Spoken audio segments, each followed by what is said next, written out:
broadcasting to you live from the Orion spiral arm of the Milky Way galaxy, the solar system, planet Earth, North America, the United States of America, somewhere out there. My name is Brian Engelman. Today is Tuesday, December 30th, 2025. That's New Year's Eve, and you are watching us today.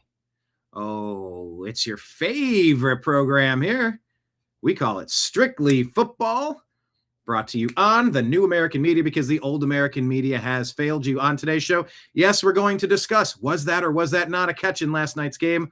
Holy crap, holy one-handed catch, not catch thing, Batman.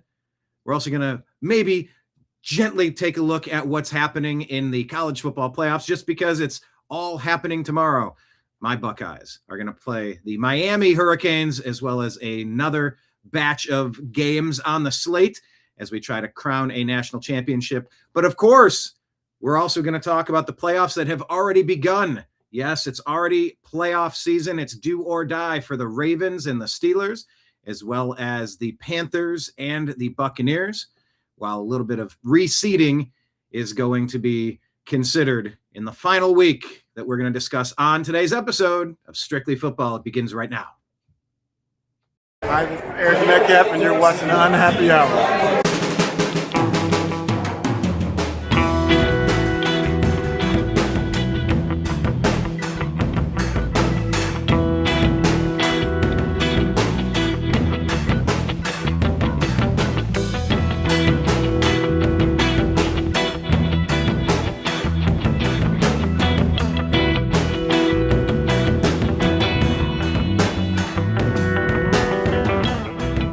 New American Media is proud to present a division of the Unhappy Hour sports show, Strictly Football.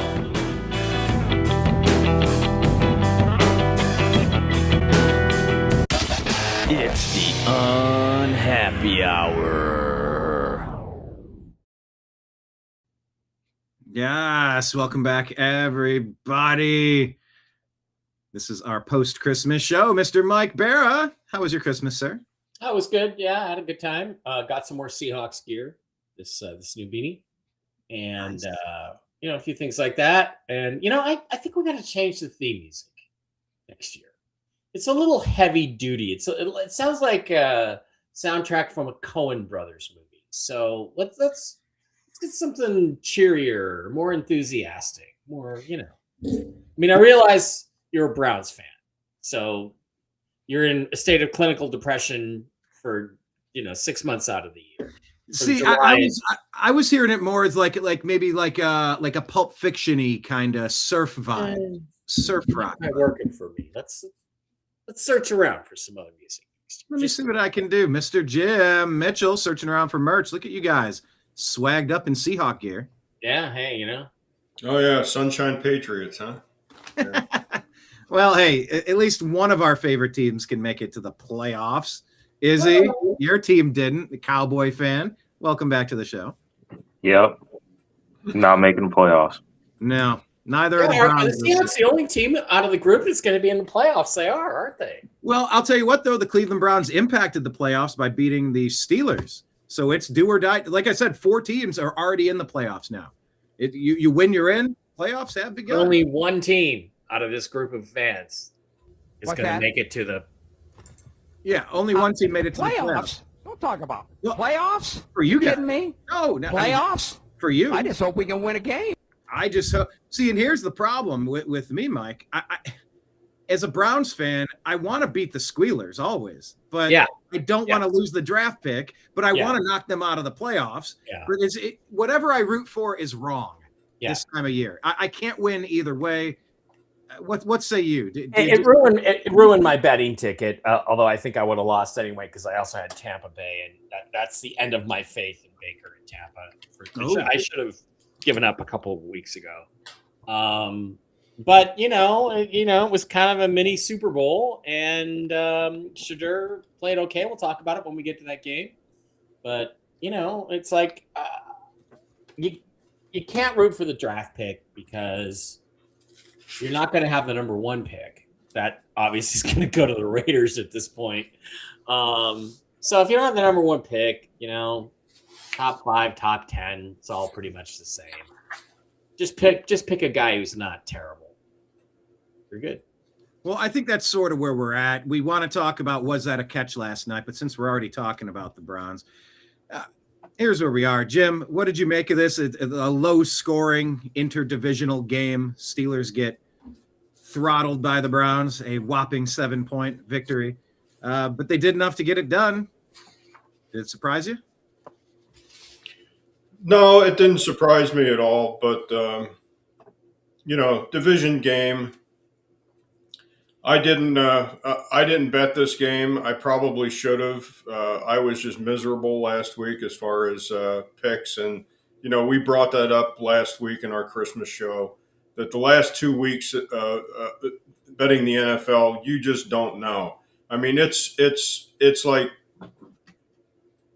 it's worse than week one. I mean, you'll have a better record betting week one than you will betting week 17 and 18. Yeah, you don't know who's already got their plane tickets for Cancun, and you don't know who's like, this is my job. If I don't show up in this game, I'm going to lose my job and lose my fortune and my family and end up like Junior Seau in a dumpy condo in Oceanside, blowing my chest out with a shotgun because my wife took the kids and all my money. So you don't know. You're right. You don't know which team you're going to get. So it's crazy to bet it. Way to spread that Christmas cheer, Mike. That was a gloomy reference. Maybe people try to say CTE for Junior Seau. His wife took him for everything he had, including his kids, and that's why. And it's, it's like let's be honest about what the system does to men, good men who do good things and build something. And sorry, it pisses me off. I mean, I was having this conversation with a man who's trying to get custody of his child. This morning, prior to the T-Nam Daily Show, we were talking about it. And I said, at least the system's starting to change a little bit. I think we've reached max insanity. No social commentary on the show. Sorry, I went off on a tangent. It's okay. You don't know what you're going to get. And the Steelers needed this game, but not desperately. They had one more week. They could play the Ravens this week. So that's the thing Jim's talking about. Are we going to get a completely different Steelers team this week than what we got last week, Jim? Well, Izzy, let me ask you about the team that we got this week. It's because their boy, DK Metcalf, went a little loco, and now he's out for these 2 games that are super crucial for the Pittsburgh Mike Tomlins making the playoffs again. What do you make of DK's absence? Did you watch this? Did it change your opinion on Shador? Should they have lost and kept the draft pick? Take it any direction you want. I think going into the end of this game, I had the Browns winning. But DK Metcalf, it's huge because he misses last week with if he plays, they could have potentially won that game. And then they have a week coming up this week, which if he doesn't play and they lose, then they might lose again. I mean, they might. It's just detrimental to him and the team, what he provides to the team. As far as the Steelers, the Browns wanting to win or lose a game, I mean, Shador Sanders, he still has to go out there and improve. It's the Browns. A lot of players out there still have to go out and improve to keep a job towards the end of the season. And as far as the Steelers, I mean, what Darnell Washington's out. That him and DK are about the only 2 offensive players that are out. So. Yeah, they're down to Adam Thielen and Scraps. It's kind of weird, Jim, that they were saying after the game that it seemed like the Steelers were more concerned about not letting Myles Garrett get the sack record on him. Yeah, I did see that. Did you get that same vibe at all? Yeah, that would have been another Brett Favre laydown, to let Strahan get the sack record. But I didn't have any problem with Strahan getting the sack record over Gastineau, yeah. Like we said last week, Gastineau wasn't a real likable individual, and the biggest takeaway from this game, from a betting perspective, is you look at this game and it's like the 3 of you brought up that you look at this game and you say the Browns don't have anything to play for. The Steelers should win this game because it'll give them another leg up on the Ravens as far as winning the division. But it didn't happen, did it? No. That's why betting week 17 and 18 is so dangerous. Putting money on these games. And T.J. Watt was out. And the margin for the Steelers winning a game, much less covering a spread, are a lot wider when he's not playing. I mean, and that's on the road, outdoors. Like there's other components to it. We had some number. It was I forget the number. It was like 3-11. The Steelers are 3-11 when Watt is out, and plus the Browns. Not for nothing, the Browns own the Steelers in Cleveland. I mean, they're 5-1 straight up at home. Yeah, you brought that up, and it played out again. And also, TJ Houshmandzadeh has been out for the last 13 years. Words of wisdom from Mike. TJ Houshmandzadeh. Watt's out, and TJ Houshmandzadeh's out. No, it sucks because now you have the Raiders and the Jets maybe taking new franchise quarterbacks.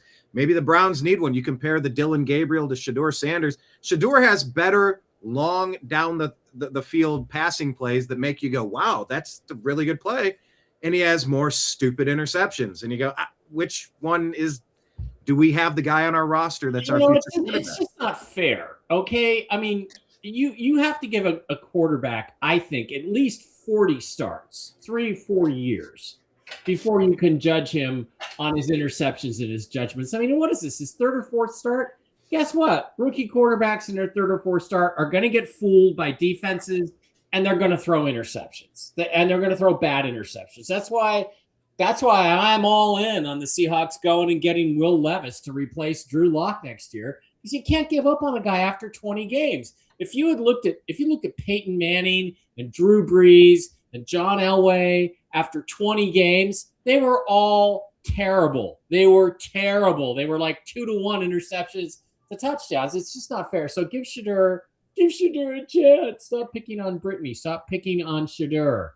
Give him, and 20 games is not enough to judge a guy. You gotta give him 30 or 32 games at least. That's 3 years of starting before you can judge a guy.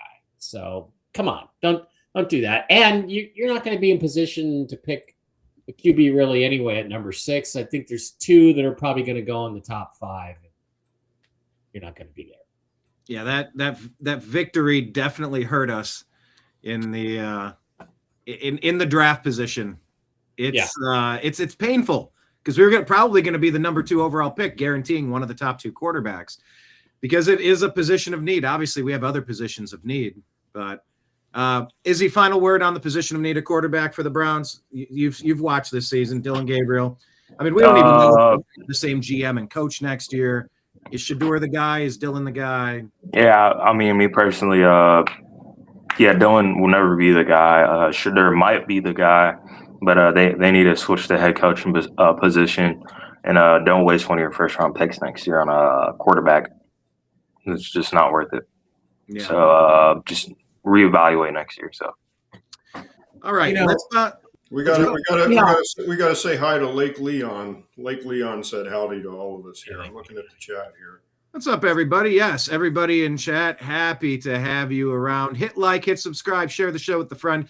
Ask us any football-related questions, and we'll try to pepper them through the program. Type your questions in, hit like, hit subscribe, share the show with your friend. Deb is here, too. Yeah. Deb's from Sacramento. Good old Deb, not from San Francisco. Nope. All right, let's talk about a good team here. We'll move from the Browns to the Seattle Seahawks. Thank you for beating the Panthers, because I'm still rooting for Baker to have a bounce back. I know Mike's out, but I'm rooting for the bounce back. We'll see how it goes this week. But you win by 17 points on the road in Carolina. Mike, tell us about it. What do we take away from this game? Well, again, Sam Darnold looks shaky. This is a game where the offensive coordinator made the game harder than it should have been, because they were running the ball just down their throats pretty much the entire game. Mostly Zach Charbonnet. It was a Charbonnet game. But also, Ken Walker had some runs. And Walker had one of those games where he just makes the wrong decision on every cut. Jimmy has these games where he just, there's a hole right there and he cuts that way. And you're like, what are we even looking at? That's In his Cleveland, biggest we problem. call that a Trent Richardson. Well, yeah, a Trent Richardson. I mean, physically, he's got as much talent as any running back in the league, but his vision and decision making is just terrible sometimes. And sometimes he has great games where that's not the case. But yesterday, Sunday was a case where he did do that. But they were able to run the ball really well. What did they finish with rushing? Yeah, 163 yards. Could have been more if they'd committed more to the rushing game, but a lot of passing. And Darnold he never really looked comfortable. He made a few big plays, took a few sacks, but was certainly good enough to beat the Panthers team. But the story of the game is just how the Seahawks defense just smothered the Panthers offense. Now, they don't have a lot of offense, and Bryce Young is a quarterback, but look, you hold an NFL quarterback who's a former number 1 overall pick to 54 yards, and you're playing some defense. And they're not even 100% healthy. So, I like that. It was a typical game in the sense of 10 a.m. start. You're going to start sluggish. If you're a West Coast team, it's just the way it is. It's a factor. And then in the second half, they just kind of took over and actually should have won easier than this. They made there was the touchdown drive by the Panthers. The Seahawks just got very soft. I'm not going to say what they got as soft as, but they got pretty soft. Soft as Mike Bara watching, Rosie O'Donnell. It was bad. They went really soft and right down the field and score. And it was like, I don't know what they were thinking on that drive. So anyway,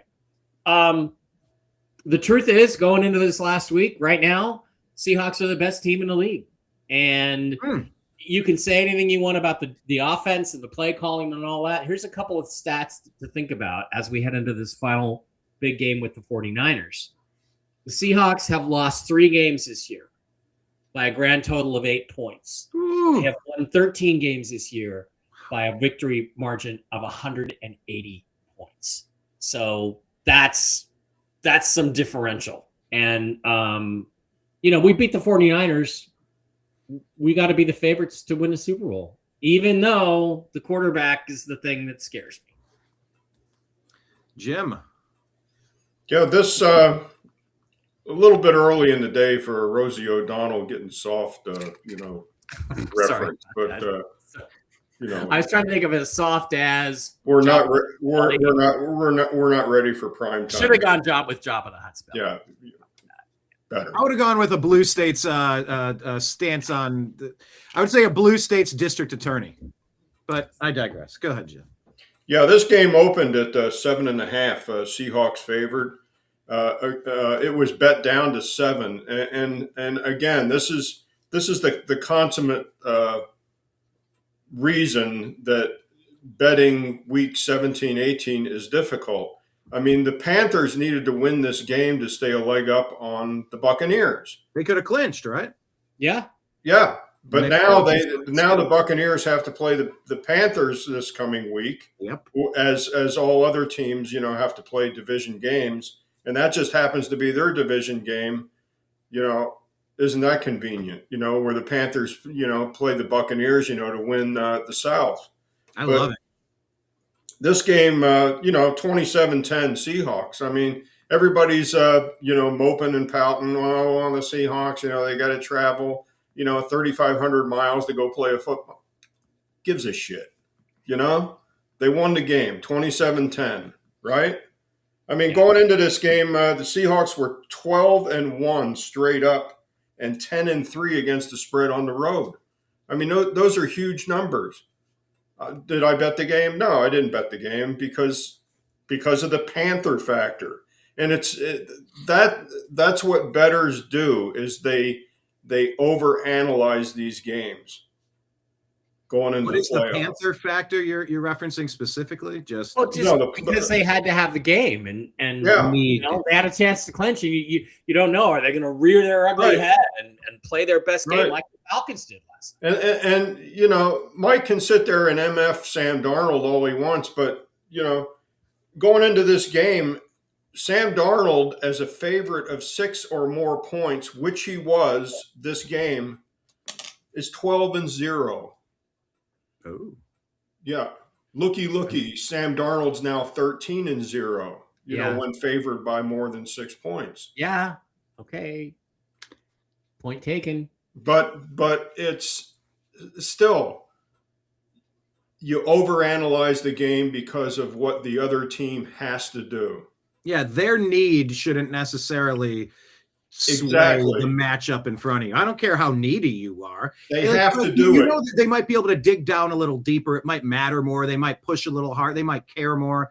I get it, but also neediness doesn't mean strength. It means you're needy because you're not as what strong. actually happened is that, and this is what happens with a young team that doesn't know how to win yet, that's developing a winning mentality, is in the back of their minds, they knew the back wall was actually this next week coming up, not the game against the Seahawks. And I think their intensity level was like, well, there's always next week. And when you're an average team, that's the way you think, you know? That's the way they think, but it's not the way to think. And their road would have been a lot easier had they had beaten the Seahawks. Oh, and it's, again, you know, if we take anything away from these games, from a betting perspective, it's overanalyzation, just overthinking it. You know, where Mike will write down a 5-team parlay right away, you know, and he'll put it up like that. I sit there and I overanalyze it, and because I overanalyze it, you know, just to be upfront, I went 0-3 this week. Yeah, terrible. You second guess yourself. I made a 14 money line parlay and went 2-2 on it. I mean, it's just because I overanalyzed it. You know, my fault, my error. I deserved to lose the money, and I did. Izzy, were you surprised in any way by this one, given how the Panthers needed it more? 3 words: hot and cold. The Panthers, they win, they lose, they win, they lose, and they tie up to lose this game. I'm not discrediting the Seahawks. I feel like everyone knew the Seahawks are going to win, but yeah, hot and cold. I mean, Bryce Young, he'll go and give you 250 passing yards and 2-3 touchdowns, and the next week he'll throw for 70 yards. So. Yeah, 54 yards in the air. Yeah, I think it was another week this year too. He threw for like 70 and another one for 50 again. So yeah, I mean, I don't know what happens during these games. Yeah, of course, better defenses, but I mean, every other week they show that they can do more than what they do the previous week. So yeah, I mean, this is pretty much said and done. But the week coming up for the Seahawks, if you guys lose to the 49ers, you lose out on the first seed, right? Mm-hmm. Okay. 49ers get the first seed. Seahawks drop to the 5th seed. Makes the road exponentially harder. So, you know, I wish the Bears had pulled it off on Sunday night, because then it would all be wrapped up and we'd just be resting guys. No pressure. Yeah. So if we drop to the 5th seed, Mike, who do we end up playing?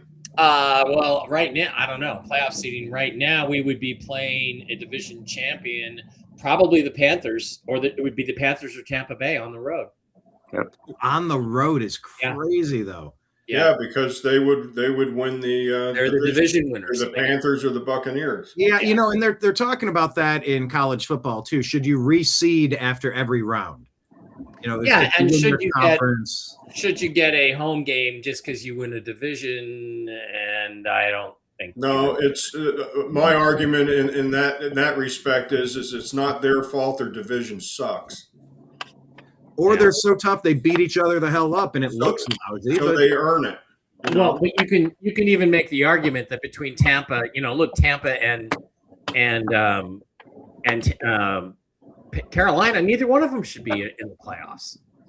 So conversely, you can argue the fact is, you know, and it doesn't happen often, but it does happen.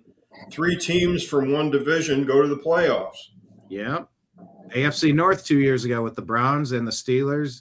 And who was that? I think the NFC East also had that one year as well. Yeah, and NFC West this year. Everybody goes to the playoffs except every team in the AFC North was in the hunt with the Burrow Bengals and the Ravens with Lamar, and I think the Steelers. And then I think the NFC West as well when the Rams won the Super Bowl. The Cardinals were there. I think it was the Rams, Cardinals, and a Niners, something like that. Well, let's I don't remember. stick on with the hot and cold, the three words Izzy gave guys, us. just to let you know, if it wasn't for the division thing, the Lions and the Vikings would both still be alive for a playoff spot this week. Yeah. And it would be, those games would matter. The games they're playing would matter. So if you're going to play 17 weeks, 17 games, maybe you should think about changing the way the playoffs are done. Playoffs. And Well, how unfair was it when the NFC Central had 5 teams in which included the Buccaneers, the NFC Central. I mean, they had 5 teams, and there were other divisions that only had 4 teams. That was back before Reconstruction. Yeah, that was back prior to the Texans coming in and 2002. The Oilers restructuring and going to Nashville. And I was making a Civil War reference there. An antebellum reference. AFC. All right, let's go back to hot and cold here. Izzy? hot and cold. It's looking like the Buccaneers are going to lose next week if you play up to that. So because they lost to the Dolphins. Well, you did the hot and cold, so you think they're going to lose. Mike, do you agree? Do you concur? Yeah, well, we'll talk about this on Thursday, but I think the Panthers are going to. So is it that the Dolphins are getting their act together halfway through the season with Quinn Ewers making upgrades there, or it's just the Baker Mayfields are falling apart after the injury? Baker's been a totally different quarterback. Tampa's falling apart. Yeah, they're a 3-point favorite right now over the Panthers. Is that in Carolina? No, it's in Tampa. That might be a bet I would take. Okay. Well, I've seen Baker as the pre-shoulder injury Baker and post-shoulder injury. More interceptions. He's trying to force it. We saw this in Cleveland. He's just injured. But they only got 53 yards on the ground all day. Bucky Irving, 19 yards, led the team in rushing. 19 yards. 0 running game. You can't blame all of that on Baker. But, that's the world we live in. Jim, anything surprise you about this? No, not really. I mean, all right. Well, we all know what to expect. Some underachieving teams. I guess the Panthers are overachieving, but the underachieving Buccaneers. Yeah, I mean the Panthers to be, what are they, 7-8, 8-8, playing for a playoff spot. Nobody thought they'd be in this position, so good for them. Dave Canales has done a pretty good job. Yeah, I would say so. You know what? Let's bounce over. I'm just kind of grabbing them as I'm seeing them here. I could make segues 100 places, but we said we should ask: was that a catch on last night's game? Can't play the clip, or else they'll flag it and demonetize it and throw this into the spin of history. Side window, little itty bitty window. We can share it on X. Make sure you're following Mike at seahawkboymikeb and Mike Bara 333, as well as the Unhappy Hour and TM Football. We'll share that out. But this was a one-handed gem of a catch, tippy toes, twisted, and the ball did move out as he was going down, but he still maintained a one-handed possession through the ball kind of getting away. I don't know. We're overthinking and over-legislating what catches are. That was a catch. But it was a catch. It was a catch, and I was not rooting for the Rams, but I'm like, fuck me, he caught it. That's what I was thinking. Just as a fan of catch. And again, what are you even looking at to overturn that? They said the ball moved. I didn't see it move. I mean, he had it tucked right there. The second angle it moved. He had it clamped. On the second angle it moved. He had it clamped, and when he was coming down, then his hand pulled it, and then the ball came out of that cradle, and then he gathered it again. But by that point, his tippy toes were not touching. We're up in the air. Let's go conspiracy on this, guys. This game opened at 8.5. Oh, it was bet down to 7.5. I lobbed in a phone call last night to Mike. He didn't answer the phone. He was on the phone long distance with somebody else. He calls me back right away and said, and I wasn't even watching the game, but I had already hit the game. I saw the 7.5. I went ahead and hit the 7.5. Let's go conspiracy on this, guys. They did not want the Rams to cover that number. the Falcons were going to cover that number. The Sharps, the Sharps were betting the Falcons, and that's why the number went from 8.5 to 7.5. And when I was sitting there watching the game after I got off the phone with Mike, and he caught that ball, this was Des Bryant in the end zone. Catch of the year. Odell Beckham over his head. When they started arguing this horse shit, you know, is it a catch? Is it not a catch? Come on, trust your eyes. You know, I don't like competing against Puka Nacua. I wish we had drafted him. I think he's a bit of a weirdo, and I think he's going to crash and burn at some point. He's one of those character guys. Oh, I see what you're saying. The defender had a hold of his arm and pulled it just off the ball, but and then the ball left the cradle. It looks like the ball was still tucked in here.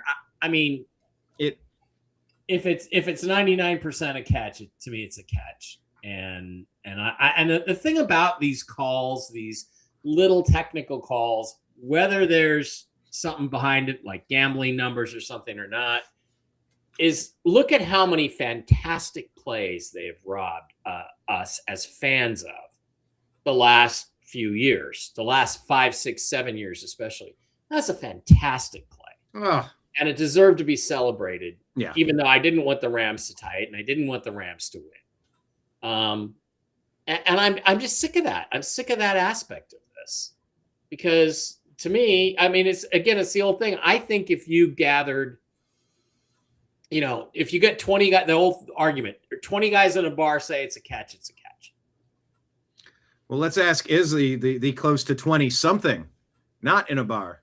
Was that a catch?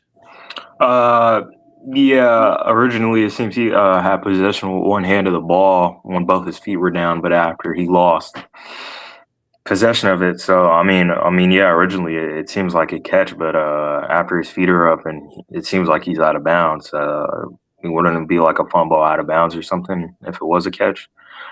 So I mean, we don't know. When he caught that ball, yeah, his glove was white.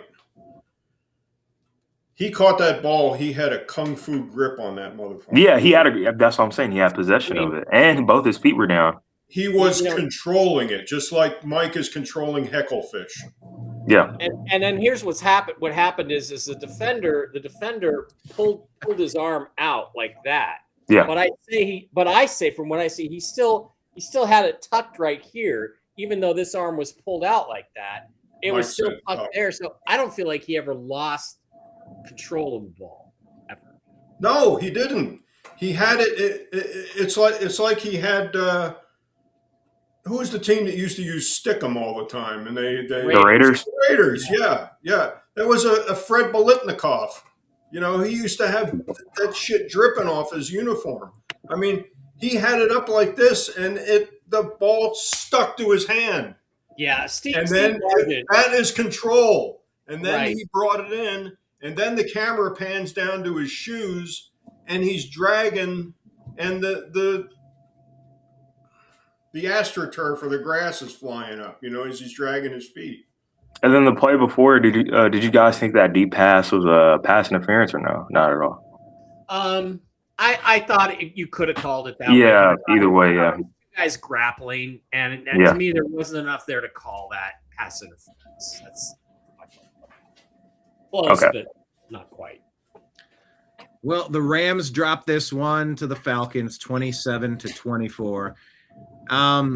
Yep. One thing too, they're saying that the betting odds they're favoring Drake May to win MVP now after Matthew Stafford's game yesterday. Me personally, his stats this week are padded against the Jets, just like the week before with the Jaguars. But at the same time, I mean, Matthew Stafford still does have better stats than Drake May. But there's a lot of people and a lot of news sources that are banking on May to win at the moment. Yeah, it's interesting because, you know, last night to me, you could see why I say when the Seahawks play the Rams, I want to see them bring a lot more pressure on Matt Stafford because like all quarterbacks, he's not nearly as good when he's under some duress, right? He's just not that good He's not. It's not like, oh, you blitz Matthew Stafford, you're going to get tortured the way Mahomes and Russ and guys like that could do it, and Peyton Manning and Tom Brady. I mean, they saw every blitz and they tore you apart if you tried to come after him. Stafford's not like that.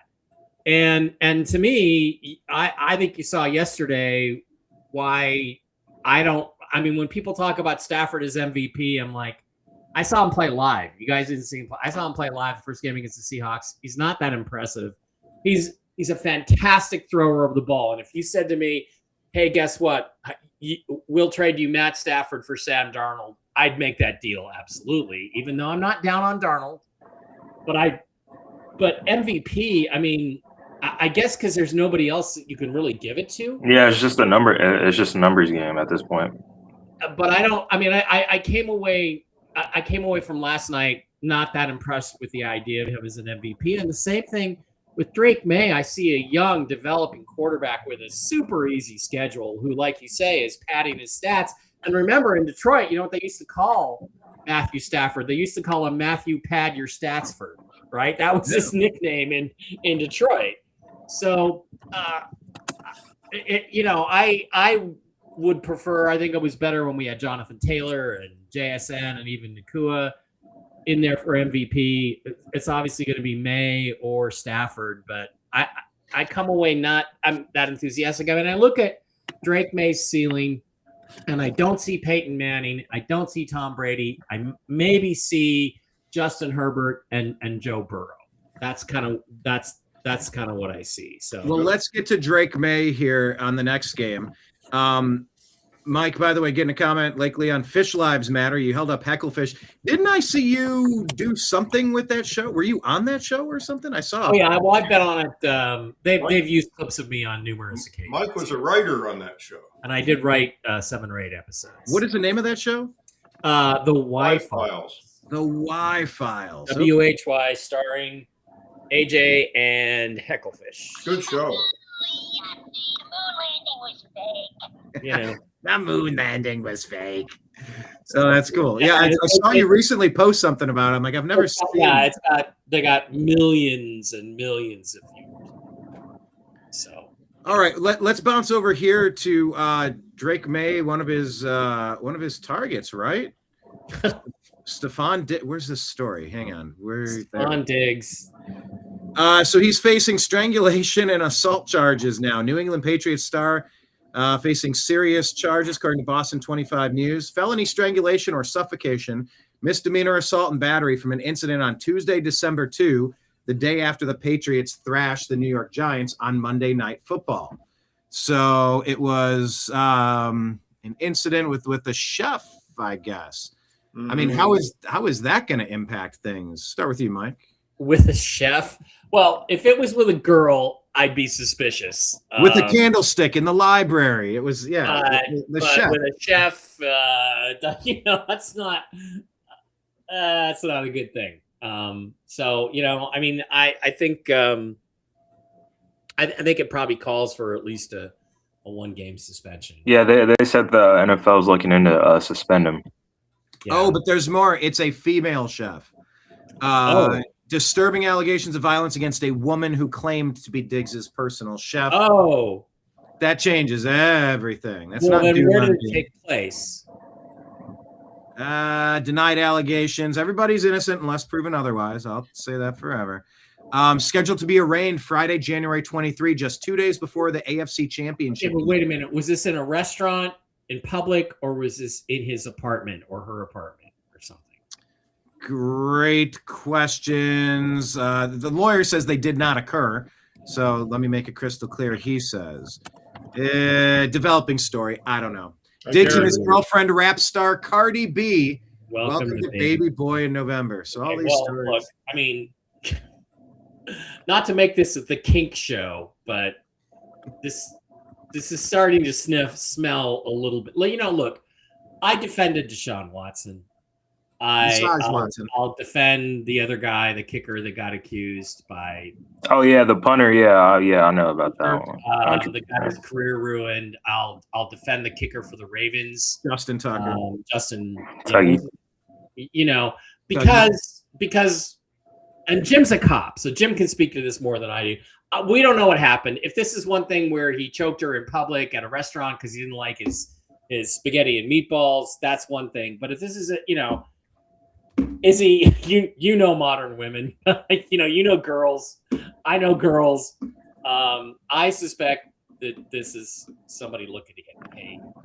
Yeah, I mean, there's a lot of cases today where a woman will just go out and say just a blatant lie just because they're trying to get something to humiliate you or other reasons that they know themselves and not nobody else. But yeah, I mean, it might be that, but they do say it's a personal chef. Maybe they had a feud against each other. I don't know what that could have been, but yeah, I mean, it's not looking good for him. Of course, the NFL, they do suspend most of the time with or without evidence just because it's an allegation.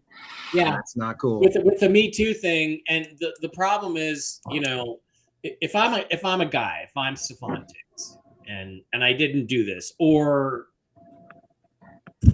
they were in the sack and she wanted him to choke her. Who knows, right? I have more details. Got out of hand. Who knows what the situation was? But if I'm him, it's like, as long as you keep it private, then we can talk about me giving you a little scratch to shut up. But I mean, that's usually how it goes down. Once it goes public and it affects my career, I'm fighting it. I'm fighting it all the way to the Supreme Court. Yeah. Before we do, real quick, we got Lake Leon saying, "Dang, it's safer to play football than to be a chef." Chef, yeah. The Obama thing too, but we'll talk about that another day. Oh no. Is this chef employed by the Patriots? Well, here's what I got. The current allegations: when December 2 at the Diggs residence in Dedham, Massachusetts. Details: woman claims Diggs entered her unlocked bedroom, slapped her across the face, choked her, placing his arm around her neck and elbow, or placing his arm and elbow around her neck, restricting breathing, and threw her onto a bed. She alleges this stems from a dispute over unpaid wages she believes she was owed for a week in November. She also claims Diggs later demanded she sign an NDA for further payment. The woman initially hesitated to press charges, but proceeded after alleged contact, discouraging her. So that's a little bit more. I don't know. Me personally, I mean, him and Cardi B just had a baby. I don't know how much of a. Imagine that. Yeah, I don't see that really happening after that. It might just be her, Cardi B, saying, "Oh, I don't want another woman in the house cooking for you.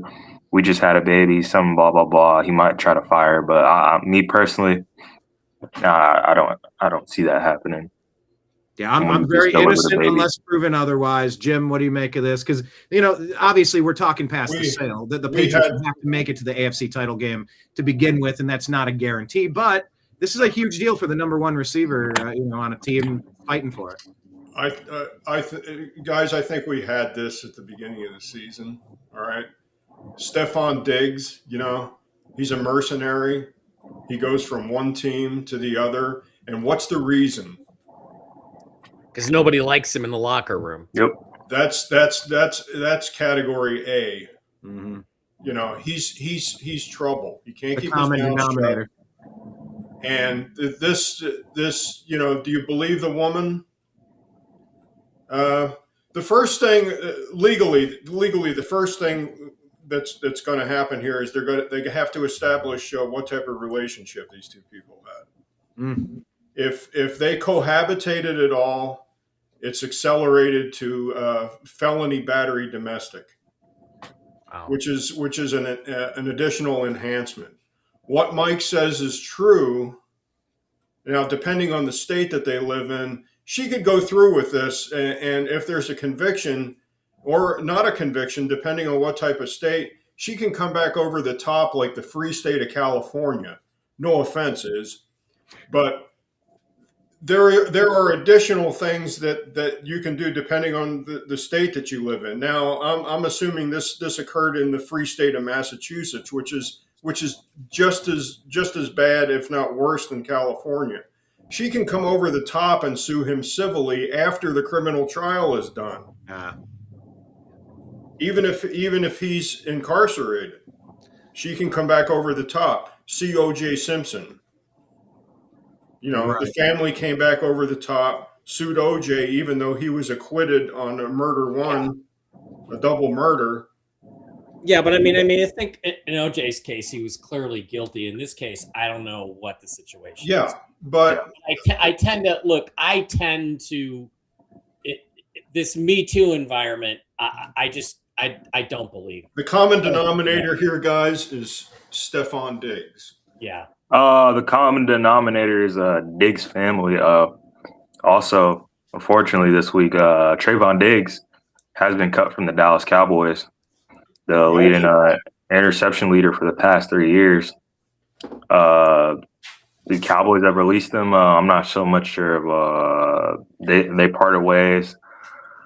Probably due to Diggs him not playing a lot this year, playing horribly when he does play, and off the field issues as well. He has multiple children with multiple different women. That's his personal case. But the apple doesn't fall far from the tree. Yeah, and New England receiving. He led the team in targets with 6. He had 100 yards, 101 yards receiving, and a touchdown. So, it's something to keep your eye on. Just like when DK Metcalf goes bonkers.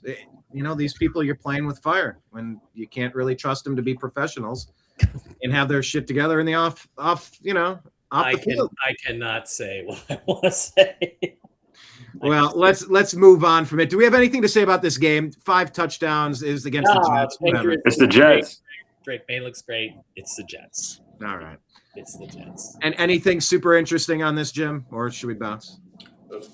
No, it's a division game. This game was 13.5 Patriots. I had this on my parlay. This is one of the games that I won on the parlay, but unfortunately the rules of the parlay is you've got to win all 4 before you cash any money. So, this was a correct pick. Patriots just overwhelming, 8-1 against the spread, versus the Jets. Why wouldn't you bet them on a money line? 7-0 and 6-1 against the spread on the road were the Patriots. 21-6 against the spread when they're a double-digit favorite. It goes on and on and on. And there was nothing redeeming to say about the Jets. I mean, the Jets 1-12 straight up versus a team with a winning record. So, the Patriots have the Dolphins. The fair weather Dolphins coming into Foxborough this week. We'll talk about that on Thursday. That was a plug, guys. Thursday pick show. Yeah. So yes, that was a plug for our Thursday show on Strictly Football. Myself, Mike Bara, Jim Mitchell, Ez'Ryel Robinson. That's Strictly Football Thursday, 3 p.m. Eastern. But the Patriots were going to win this game. It was just a matter by how much were they going to win this game? So, yeah. Well, Izzy brought this one up. He said the brother O'Diggs has been cut. Let's get to it since it's on the schedule there. You got to win. Did it matter? What'd you learn? Anything? It was the same situation as last year. The Cowboys were out of the playoffs significantly, and we still beat the Commanders at the end of the season. It lowers our draft position, of course, but it's whatever. This is an interesting move. To me, when I see this, what I think is somebody called the Cowboys up and said, look, if you don't want Trayvon Diggs back, we'd like to have him for the playoff. Tell you what, if you cut him, we'll make you a deal for, we'll take some guy off the bottom of your practice squad in the offseason and give you a 7th round pick for him. I think some of that stuff goes on behind the scenes. It doesn't make any sense to cut a guy before the season is over. Let's see who picks him up.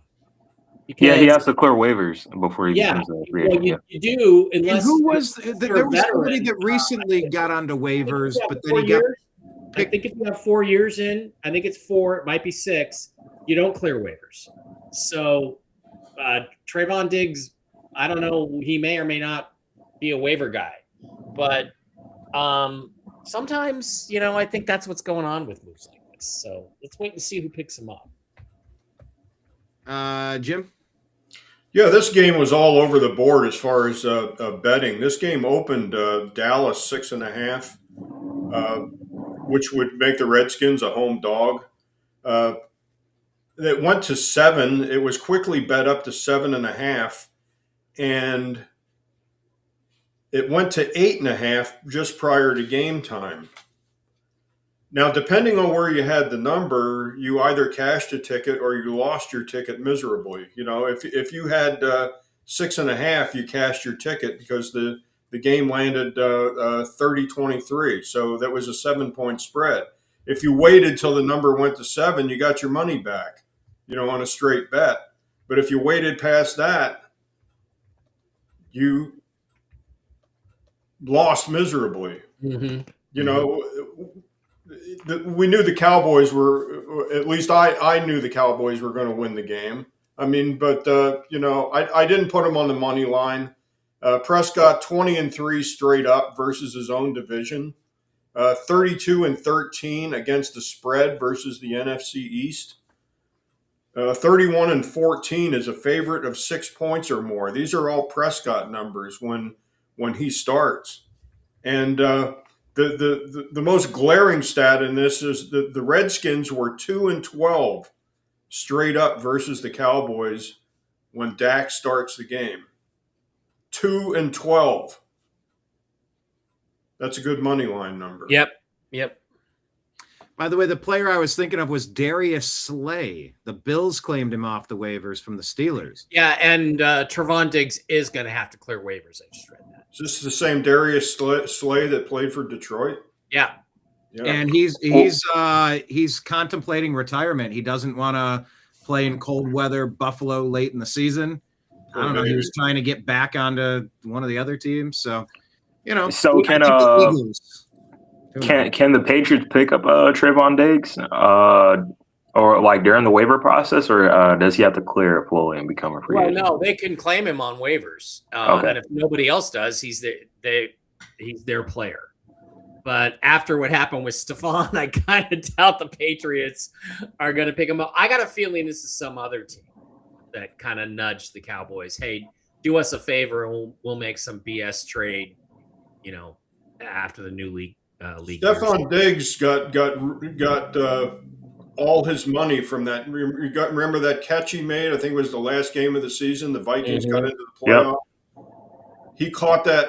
It was a magnificent catch, and he just danced down the sideline, the right sideline. It was a miracle catch, yeah. Yeah, he threw the football in the stadium. The game was over. It was a walk-away touchdown. He ripped his off helmet too, I think. Ripped off his helmet. Well, the game was over. They weren't going to get. If it were the Browns, they would have called a 15-yarder. They would have made them. And transposed it to the next game that they had to play. Yeah, they would have found a way. We keep talking about the Vikings and the Lions. We keep talking about Slay and, Adam Thielen. I was going to reference with the Steelers, but Vikings beat the Lions. I mean, are we surprised the Lions fell off this hard, Mike? Did y'all watch that game? Yeah, I watched it. Yeah. Oh my God. They looked awful. A lot of it's, people say that they lost their coordinators. That hurts, when they're really good coordinators. And Ben Johnson, look at the job he did with the Bears. He's a good coach, and it's hard to replace that. And maybe, to me, this is just a write-off season.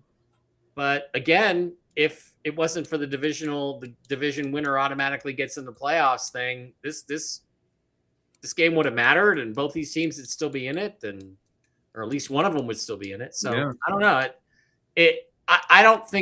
I don't feel like the Lions need to do a major restructure here. I think they just need to keep adding good players to the team, especially on defense, and go out and get a better offensive coordinator to really take advantage of the players they have. And they'll be back in the playoff hunt next year. So, Izzy, you watch the game, you're chomping at the bit to talk about it. I mean, I can just say this is fantasy football championship week. I was out in all of my leagues, unfortunately, but I mean, when you have Justin Jefferson, 4 receptions for 30 yards, it's insane. And that two-sided Detroit Lions rushing game of Gibbs and Montgomery only gets you a total of 68 yards. That's a strange game on both sides. What did you take away from it? All right, I saw a thing that said that Max Brosmer is the first quarterback to throw under 70 yards to get sacked 7 times and not throw a single touchdown pass and win a game. He's setting new marks. Yeah, 9 Yeah. of 16, 51 yards total. In 51 yards. He got sacked a bunch. The offense wasn't going, but man, yeah. As far as the Lions, I mean, they beat themselves up. They had 3 fumbles and 2 interceptions. It's hard to win a game when you turn the ball over 5 times. It's really hard to win a game, and the ground game really wasn't there for them. But at the same time, it's like they have pieces in the air which they can go to, and the Minnesota defense was just better that day, I guess. Jim? Yeah, this was the Thursday afternoon game. This game opened Monday at Lions -6, making the Vikings a home dog. It was quickly bet up to 7, and it was again bet up to 7.5. So the money was coming in on the Lions in this game. It was, the statistics said it was all Lions, but then again, the last 2 weeks of the season, you never know what's going to happen. Going into this game, Lions were 14-2 against the spread after losing a game. They were 16-1 straight up after losing a game. If you had the money line on this, and it was kind of 50-50 as far as these two teams playing each other straight up. The Lions were 2-3 straight up versus the Vikings the last 5 years, and the Lions were 6-5 straight up just versus the Vikings home and road. So they play each other kind of 50-50. The big factor here was like Izzy came up with was Max Brosmer. You don't expect the Lions to lose to somebody that's played 2 NFL games so far. Yeah, and in his very career. badly. you just don't. And what Mike says, that they got to stop. They got to stop hiring in house. For offensive coordinators, they need to go out and get somebody. Because 4 weeks ago, Dan Campbell said he was taking over the play calling duties, and essentially Campbell was calling this game. Yeah, and they have not improved. Campbell's an offensive coach. I mean, he played tight end in the NFL, and they need an offensive coordinator, and maybe they can bring back Aaron Glenn, because I don't think the Jets will. Well, I just would have never picked that these teams would have a tied record heading into the final week of the season. In my mind, I had already said that the Lions were going to be a perennial contender, and just for them to totally slip out of the race is kind of astonishing to me. Speaking of slipping out of the race in an astonishing way, I was calling this earlier in the season, if you guys can remember, that the Chiefs were not as good as they have been. And it turns out I was right. I'll take that on the back. Yeah. Broncos get the win on the road in a nobody cares kind of game, but it matters for seeding, Mike. Yeah, I mean, the Chiefs showed professionalism and stayed in the game. Broncos were fortunate, not lucky, but fortunate to come out with the win in the end. And Bo Nix was adequate. But, if the Seahawks got the number 1 seed, and if they made the Super Bowl and it was the Denver Broncos on the other side facing me, I'd be licking my chops. Be a Super Bowl 48 rematch. But I'd be licking my chops, because Bo Nix looks great 2/3 of the time, and then 1/3 of the time you're like, what is this guy doing? So, Jim? Yeah, we kind of knew that the Chiefs weren't going to. Hi, Dave. we were kind of. We kind of knew that the Chiefs weren't going to win this game, even though the numbers were leading towards the Chiefs in this game. The Chiefs were 5-0 straight up at home versus the Broncos, 17-3 straight up overall versus the Broncos. Chiefs were 12-6 straight up as a dog, and 13-4-1 against the spread as a dog. the only damning statistic in this game was that the Chiefs were 1-8 against the spread versus teams with winning records. Mike and I talked about this number, prior to betting it. There was no way we were going to lay 13 in this game. The game opened at 13. It was bet up to 13.5. So there was just money pouring in on the Broncos side, and if you took the 13 or the 13.5, you took gas. I mean, it was, they were not going to stay within that number. Final score was 20-13. Probably the best bet on this game was to go ahead and bet the under in the game, and it was the lowest over under of the week. The over under in this game was 36.5. Lower than Cleveland. Lower than Cleveland. Wow. Okay. No, I stand corrected. You are correct, Brian. All right. Browns opened 33.5, and they were bet up to 34.5. Look at the head on Engelman. Hey, check out the big brain on Brian. By the way, just if you're not paying super close attention to the Denver Broncos, they got a dude on their receiving core named Lil Jordan Humphrey. I've heard of Lils in the rap game. I didn't know this is a real name people are getting. Lil Jordan. Yeah. Of course it is. The asteroid can't come fast enough. Was this the last home game of Travis Kelce's career, if we had to guess? I would say yeah. Yeah, I'm saying it is. I think he donates his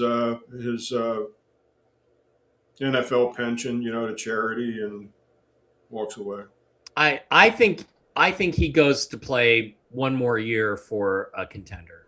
Oh, bounce it. That's what I think he does. I think as a part-time spot player, receiving tight end for somebody he thinks has a chance to win the Super Bowl.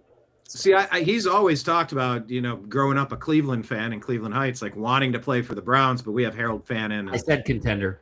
Not a contender, obviously. So that would throw a wrench in that. We'll pass Izzy because he's not here and bounce to the Texans beating the Chargers. This was a nice matchup. 2 11-5 teams now. Houston has the edge. Heads up. CJ, 2 tutties, 2 mistakes on the day. Not a lot on the ground as far as punching it in. I don't know. How did they get this win over the Chargers? Mike, you're not a huge Charger believer. The defense held them down, and they were very physical with the Chargers. Justin Hebert struggles again, even though he had 236 yards. It's not a bad game. But he struggles, and, it wasn't exactly a quarterback duel. But again, DeMeco Ryans, we were talking about him as a possible coaching casualty at the start of the year. But it looks to me like he saved his job. But they need to get another offensive coordinator in there because they just continue to not get the most out of CJ Stroud. Yeah. And I think he did really well in his rookie year in a Shanahan system. So go find somebody who knows how to coach the Kyle Shanahan method and for next year. But, the Texans are okay, but they're not good enough to really seriously contend with the way their offense plays. So good for them. They did what they had to do, and I couldn't believe the Chargers were 11 coming into this game. I look at them and I see a 9-7, 9-8, a Steeler-esque kind of game, 10-7 team that somehow got 11 wins. So good for them. Yeah, and I think that defense played a big role there. But you're right, Mike. He was on the hottest of seats, and there they are making the playoffs. And they made it. Imagine the Colts. Good job coaching. Good job. Yeah, if we would have said a month and a half into the season that the Colts and the Buccaneers wouldn't make the playoffs, you go, what? What are you kidding me? Of course they might. Of course they might play in the Super Bowl. It's a long season, people. Injuries matter. Lots of things matter. Jim. Yeah, Texans. This is probably the weakest division in the NFL, the AFC South. This game. Mike and I talked about this game prior to putting our money down and losing our money last week. But this game, probably the only play on this game was the under, because we didn't think there was going to be a lot of points scored in this game. And we had talked about, with Justin Hebert, his offensive line is pretty well banged up. This game opened at 39.5. Vegas knew that this wasn't going to be a high scoring game. That's why they put that number up. The number actually landed on 36, being score was 2016. Very low scoring game. The Chargers opened. San Diego opened at 1.5, and they closed at 1.5 at Boyd Sports at betting time. So, there wasn't a lot of action at all in this game. The only stat that I actually took away from this game was that the Chargers were 16-6 against the spread versus the AFC. So, if you go by that, you lost money. Izzy, it was in your backyard. What'd you think of this one? Yeah, I thought the same thing. The Chargers O-line's pretty banged up, and against that defense, I wasn't expecting them to win the game, and they didn't win the game. So, as far as are the Chargers in the playoffs? Did they secure a wild card spot? They're 11-4. They are. Let me get the 11-5. playoff picture up. They are the 6th seed as of right now. The 6th seed, and then Texans are good to make the playoffs as well, right? Yeah, they are the 5th seed. Let me put this up on the screen. I got one that looks better than that. Say it again. I got a better one than that. I just shared it. Better than this one? It looks better than that one. Yeah, it's easier to read. Oh, you shared it on your. Oh, let me pull it up here. Take a look. There we go. In Jigba. And yeah, there we go. We got them both on the same screen there. Okay, good. So, the Texans are the 5th seed, and the Chargers are the 6th seed as of right now. And in the hunt, we still have. Obviously, we still have the 7th spot, or the fourth seed to be decided between Steelers, Ravens, and Panthers. Buccaneers. I love that. I love those 2 8-8 teams. They're 4-8, whatever they are, like battling it out. The playoffs start a week early. It's like it's single elimination playoffs. No, yeah, that's a pretty interesting playoff picture to look at. So, but the thing is too, one of the things you notice. Look at the Buccaneers ranking; they're 11th. Okay? 11, yeah. So that's what's wrong with this: is the Vikings, Lions, and Cowboys. They're better teams. Are better teams, and they should be playing. They should have a chance to get in the playoffs. The Bucs should not be in it just because they have a chance to win the division. Just doesn't seem right to me. Yeah. Well, let's bounce over to one of those teams. Baltimore Ravens beat the Packers. I mean, we thought the Packers might be world beaters, right? We thought the Packers were just going to march to a Super Bowl, and wow, the Ravens, they just will not go away. Derrick Henry. Man, people, rumors of his demise were greatly exaggerated, Mike. No kidding. Were they not? Tell us about this game. What are we learning about the Ravens? Are they scary?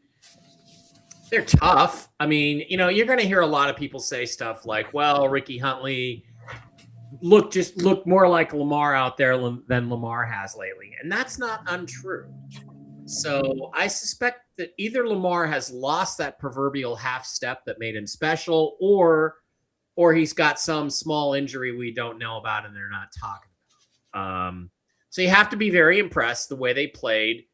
2 backup quarterbacks facing each other. Malik Willis did a good job, not a super fantastic job, but he did a good job. And these are 2 teams that the Packers would be much better off were it not for the injuries, but they did have the injuries, so they got to get more depth. Tyler Huntley. I don't know what I called him, Ricky. We also would have accepted Snoop. Yeah. So Derrick Henry was the difference. The Packers didn't have a player on their side that was like that. And you got to give some credit to John Harbaugh, who got a lot of criticism last week for giving up on Derrick Henry in the 4th quarter. And he sure as shit didn't do it this week. And look what happened. Is Derrick Huntley? Derrick Huntley. Now I'm just making Tyler Huntley.